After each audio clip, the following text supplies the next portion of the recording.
リコチタニック。こんにちは、リコチーです。動画をご覧いただきありがとうございます。先日ご紹介した形の崩れたシャルモンを胴切りするよ。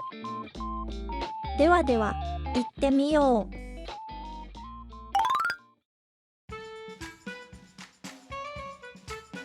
この前の動画、今日の気になる多肉2でご紹介したシャルモンです。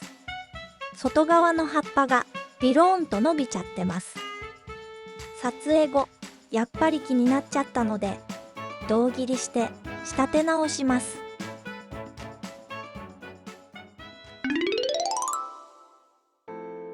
カットするのに使っているのは太めの手縫い糸です。洋裁をしていたので、家にいっぱい余りがあるんです。細いミシン糸でやったら糸が切れちゃってダメでした。これから買う人は手ぐすが一番間違いないですね。さてさて、慎重に葉っぱの隙間に糸を通していってますが、ちょっと増えすぎたようでやり直し。あんまり上の方でカットしちゃうとロゼットがバラバラになるので気をつけてください。同じ高さあたりをジグザグと通していきましょう。優しく刃元の方まで糸を入れ込んでいきます。クロスしてクイクイっと少し引っ張ります。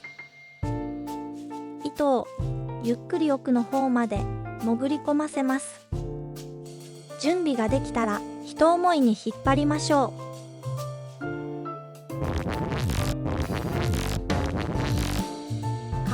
硬い。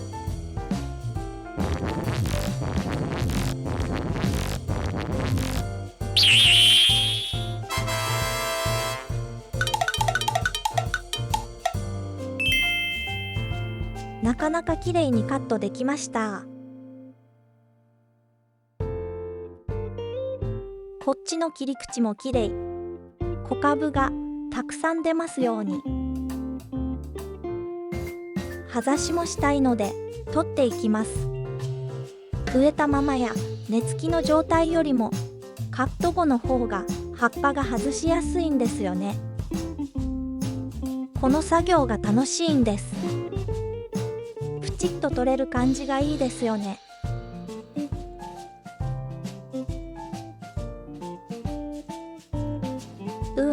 この伸びちゃってるとこも取ろっかな。外側の葉から順番に取っていきます。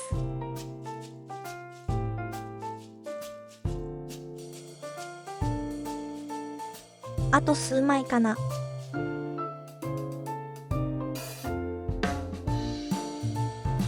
かっこいいあざが見えてきましたね。とっても魅力的です。